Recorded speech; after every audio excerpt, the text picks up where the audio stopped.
जय जगन्नाथ सांग मैंने मु स्वागत करुच्ची आम समस्त प्रिय परिवार स्टूडेंट लर्निंग ओडिया को। आज आम डिस्कशन करने जाऊे लाइफ साइंस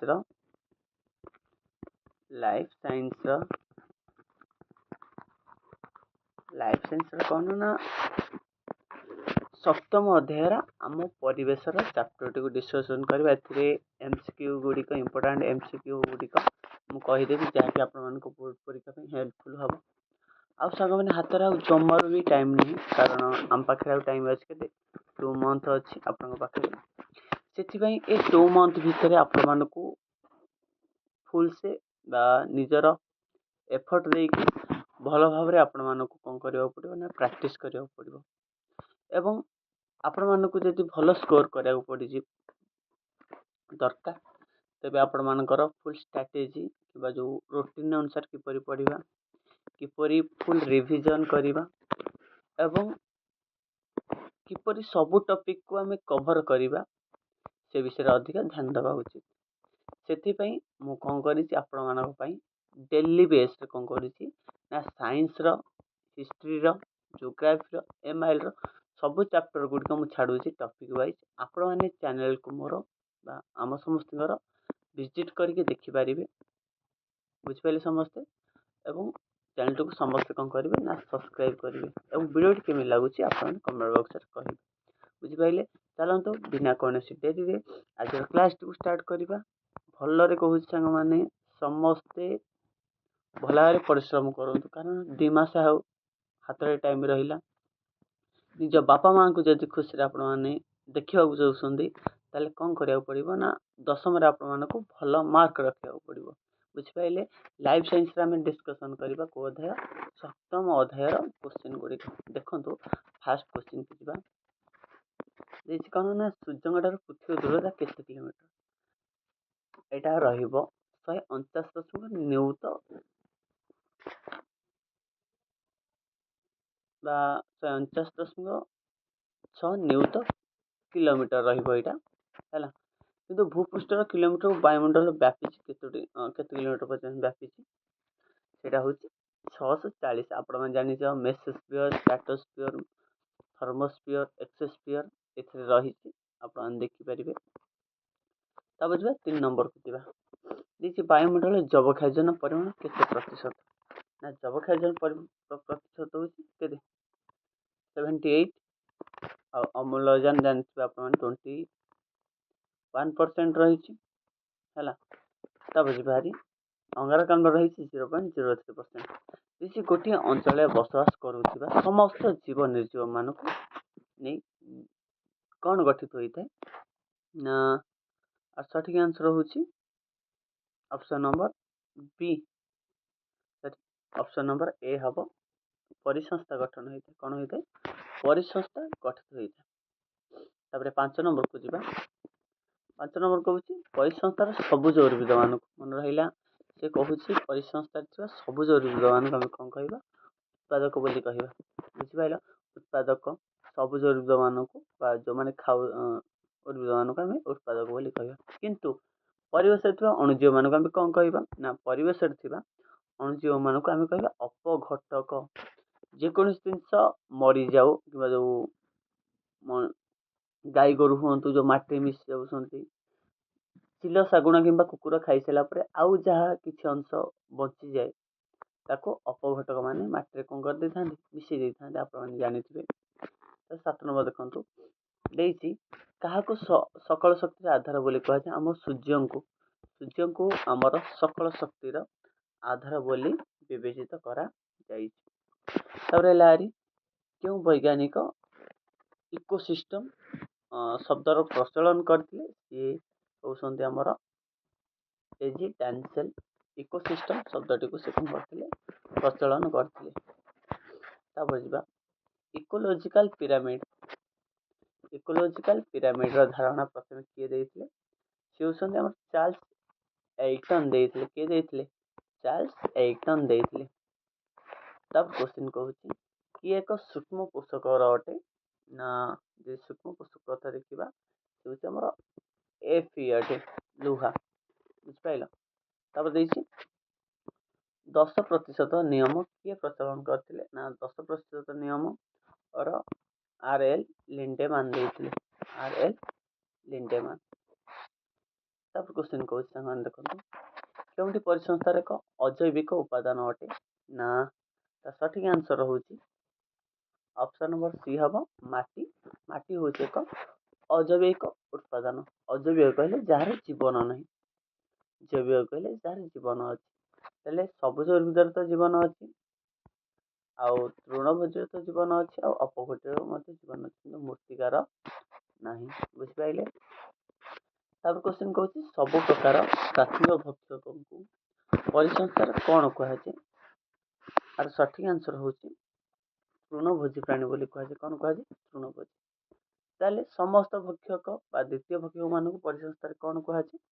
ଆଉ କୁହାଯାଏ ମାଂସାଶୀ ବୋଲି କୁହାଯାଏ। କ'ଣ କୁହାଯାଏ ସାଙ୍ଗମାନେ? ମାଂସାଶୀ ବୋଲି କୁହାଯାଏ। ତାପରେ ଯିବା ଖାଦ୍ୟ ଶୃଙ୍ଖଳାର କେଉଁମାନେ ଦ୍ୱିତୀୟ ଖାଦ୍ୟ ସ୍ତର ଅଟନ୍ତି? ଏହାର ଆନ୍ସର ହେଉଛି, ଆନ୍ସର କ'ଣ ହେବ? ଆର 15 ନମ୍ବର ଆନ୍ସର ଅପସନ୍ ନମ୍ବର ବି ହେବ। ଖାଦ୍ୟ ଶୃଙ୍ଖଳ କେଉଁମାନେ ଦ୍ୱିତୀୟ ସ୍ତରରେ ଅଟନ୍ତି? ପ୍ରଥମେ ରହିଲା ହେଉଛି ଏଇଟା ଦ୍ୱିତୀୟ ସ୍ତରରେ ଅଟନ୍ତି। ତାପରେ ଯିବା ତୃଣଭୋଜୀ ଦେଇଛି ଆନ୍ସର ଏଥିରେ 15 ନମ୍ବର ଦେଖିବା। 15 ନମ୍ବର ଆନ୍ସର ଦେଇଛି ତୃଣଭୋଜୀ। ବୁଝିପାରିଲେ? 15 ନମ୍ବର ଆନ୍ସର ତୃଣଭୋଜୀ ଦେଇଛି। ନେକ୍ସଟ କ୍ୱେଶ୍ଚିନ୍ ଯିବ 16 ନମ୍ବରକୁ।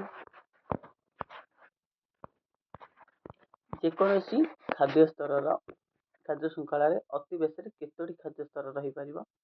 ନା 16 ନମ୍ବର ଆନ୍ସର ହେବ ଅପସନ୍ ନମ୍ବର ଡି 5ଟି ରହିପାରିବ ଖାଦ୍ୟ ସ୍ତର।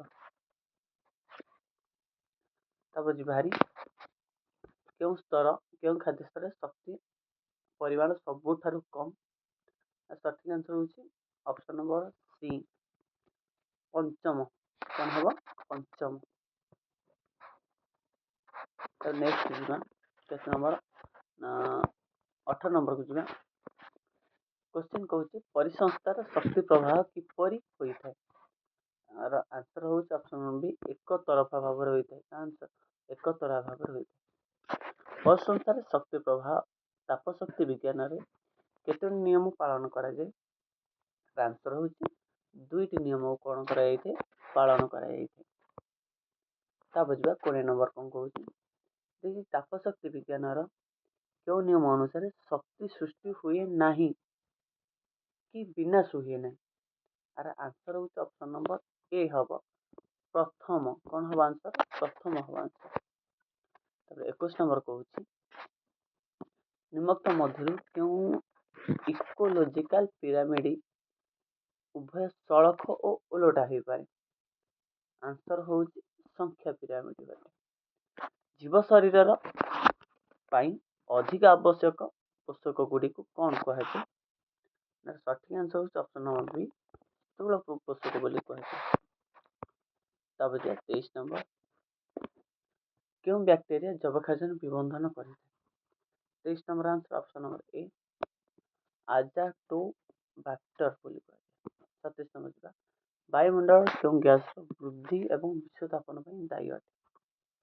ଏଇଟା ହେଉଛି 24 ନମ୍ବର ଆନ୍ସର ହେଉଛି ଆମର କ'ଣ ହେବ? ଅପସନ୍ ନମ୍ବର ବି ହେବ CO2 ଗ୍ୟାସ୍। କୋଉ ଗ୍ୟାସ୍? CO2 gas. ତାପରେ ଯିବା ବାୟୁମଣ୍ଡଳ ତୁଳନାରେ ଯବକ୍ଷାରଜାନ ଦ୍ରବୀଭୂତ ଅଙ୍ଗାରକର ପରିମାଣ କେତେ ଗୁଣ ଅଟେ? ଆଉ ସଠିକ୍ ଆନ୍ସର ହେଉଛି 25 ନମ୍ବର ଆନ୍ସର କେତେ? ବାୟୁମଣ୍ଡଳ ଦ୍ରବୀଭୂତ ଅଙ୍ଗାରକାମ୍ଳ ତୁଳନାରେ କେତେ ଗୁଣ ଅଧିକ? 25 number answer option number C ହେବ 50 ଗୁଣ ଅଧିକ। ତାପରେ ଯିବା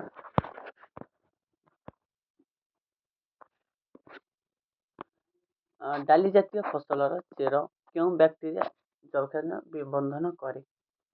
26 number answer option number C Rhizobium ବା